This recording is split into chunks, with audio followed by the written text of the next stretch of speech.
Нагацах. Бага насны минь дурсамж ой тоонд мөнхөрч үлдсэн нагацахыгаа ямар их өгүүлж бас санана вэ. Амьдралынхаа туршид хамт байсан ч үгүй босныхоо хойно мартагддаг нийгэм байхад тоотойхон учирсан хэрнээ насаараа дурсагдханч бас байдаг юм байна. Нагацахыгаа аавын дайтай дээдэл гэж ээж минь өргөлж захидгсан. Тэр захиасыг нь биелүүлж чадаагүй юм шүү дээ би. Ээж минь 5 хүүхэдтэй айлын утган нь. Том ахаа үгүй болоход бага ахыгаа харж хандах үүрэг хүлээж билээ. Тэгэхэд бид жаахан байж дээ. Хаяахан халамцуу ирэх ахыгаа төвөгшөөн заримдаа бүр цугтдаг байж билээ.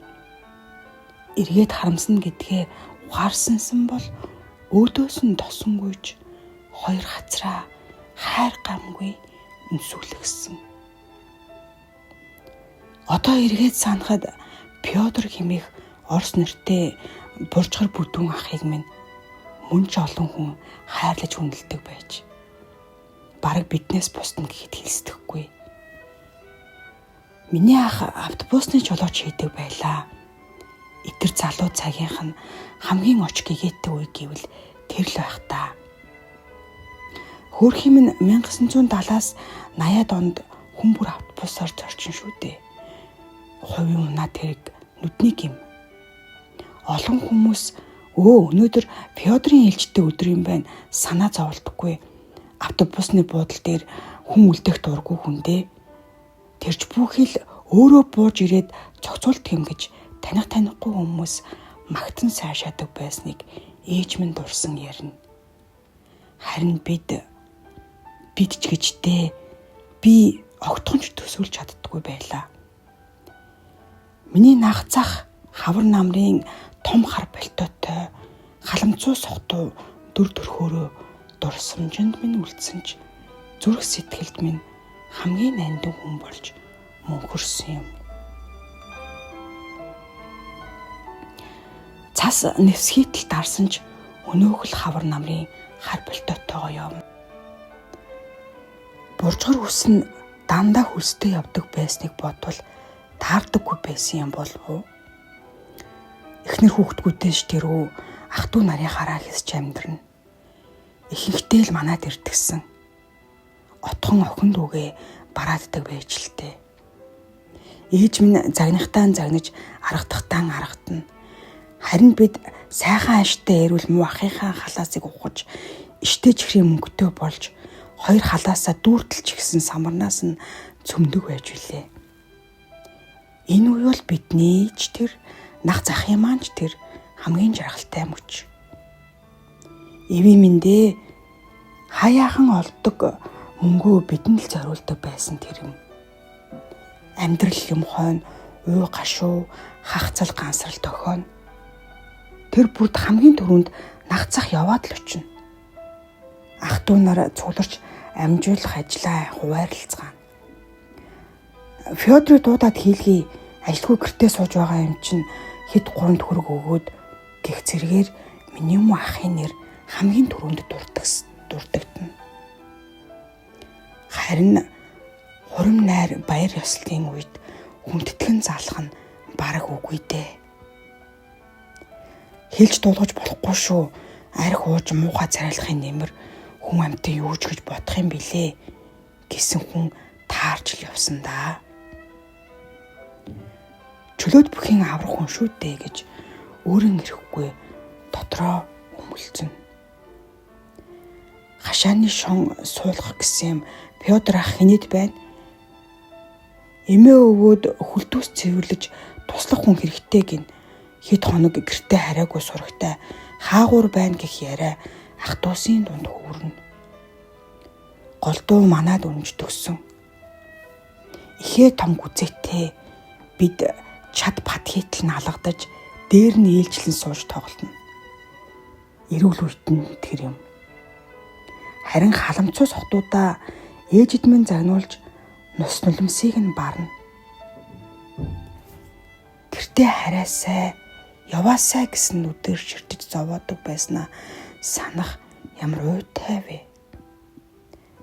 Загнуулж зандруулаад буцаж инээгээд ирдэг хоног өдрүүд одоо бодоход цөөхөн байсан байна. Айл бүрээ зочилж хонон мөнжин жаргаж явна гэж сандагсан. Харин ихэнх хүний хайр халамж хүн ёсны хүндэтгэлээр дутаж явааг нь олж харах нүдтэй байх нь минь яалаа даа.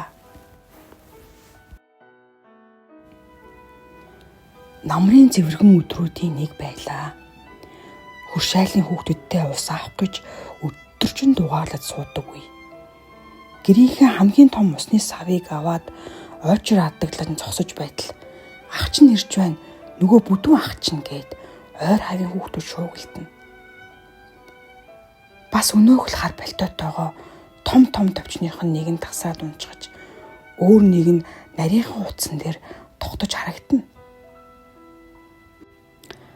Муу ах минь том баггүй сүрдүүлж ойчор дараалалгүй ус аваад бүхэл бүтэн 120 литрийн савтаа усыг сэвхийтэл өргөөд л мөрөлчөж үлээ.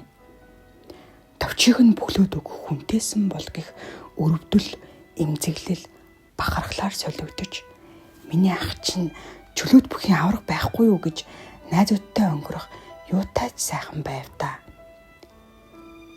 Эргээд ирдэгч болоосой тэгвэл таныхаа буржгар зөвлөн үсийг илж хувцсыг нь угааж эндүүдэж өгсөн. Баяр дөхөөд ирэхээр таныгаа их санах юм. Хамгийн түрүүнд л инээгээд ороод ирнэ. Халаас ингэрээсээ амттан шимттэн гаргаж ирээд л алгаа тосцоогоороо бэлцгруудаа гин. Ээж минь хажуунаас яах нэвдээ гэртээ аваачихгүй өөртөө үлдээ гин. Дэгэх үест ганцаараа би яах вдээ хиндээч гэж өгөхвдээ гэж хэлтгсэн. Хүү аха та тэгвэл их нэртэй болооч тэгээд олон хүүхэдтэй болохгүй юу гэхэд тэрч тиймээ байхаа айгуул бол та нар шиг сахилахгүй зөлгнүүд байх биз. Тэгээд тагтлагаа амраахгүй өмүүлээд байвал яана гэхэд хүү тэгвэл та яагаад бид нарыг эрхлүүлээд ахин дахин ирээд байдгийм бэ гэхэд санаад л тэр байх та. За том хүний хэрэгт оролцож олон юм асуудаг хүүхэд муу хүүхэд байдаг юм. Маа энэ самар цөм харин дундуур нь тас хатсан байваа. Харж бай ингэж цөмдөг юм гэд хүүхэд шайтай самар бидэнтэй булаацалтан бахим хурууныхаа өндгөр өчүүхэн самрыг чимхэн инээд суугаа ахыгаа нэг их гунигтай нүдээр ширтэж үлээ ээж минь. Надад ч бас хайр харуусал зэрэгцэн төрж байсан санагдана. Чой номын сүмтэй будрын чулуун номноос сална гэж үгүй. Үргэлж өвөрдөлж явна. Очсон айл болгондоо тухлан суугаад уншина. Түүнээсээ уйдна гэж үгүй. Хууц бүрэн нэмгрээд зузаахан дэвтэр шиг болчихсон байсан да.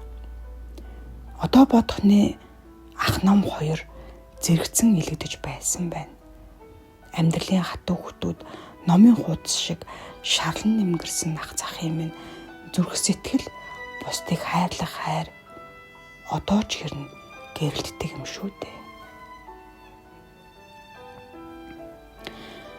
Ахыгаа эрхийг бид гэрийнхээ цонхоор хардаг байсан юм тэр үед. Алхаа гიშгэ явдлаар нь дууга хурааж чимээгүй суух уу, гэрээсээ түр гарах уу гэж шийднэ.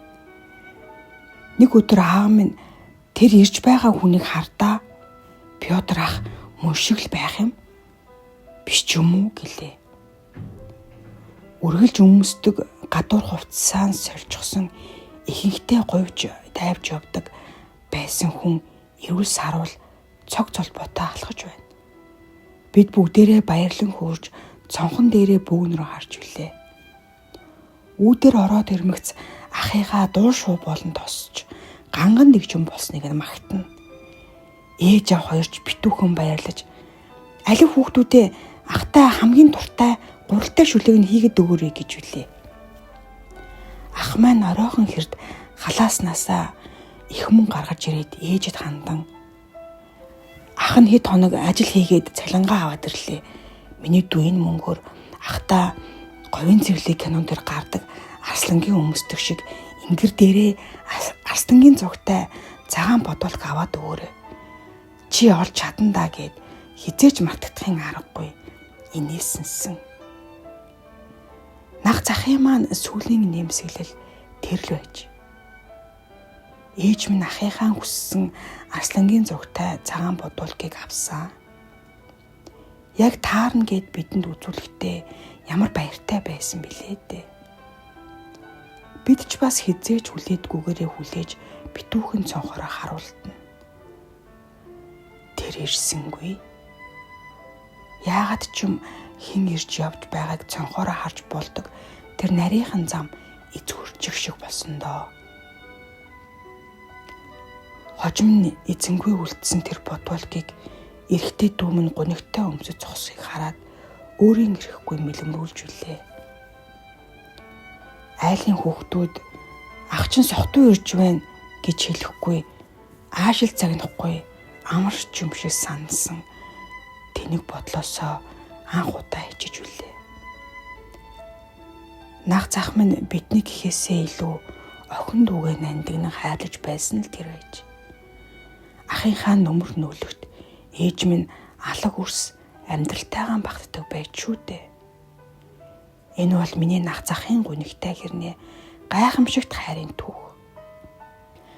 Гэхдээ үеийн үед цагийн цагт айл өрх ахын дүүс бидэнд миний ах шиг амьдралын садаа мэт санагдахч ажлын бор аяны дуураа бидний дэргэд уйлж дуулан оршисоор байдаг шүү дээ. Байна гэж боддоггүй, байхгүй нь гэж өгүүлдэггүй ч буцаж хизээч ирэхгүй таныхаа насаараа өгүүлэн дурсан чинээ зүүдэлсэнгүй дээ. Аавын дайтай нах зах минь.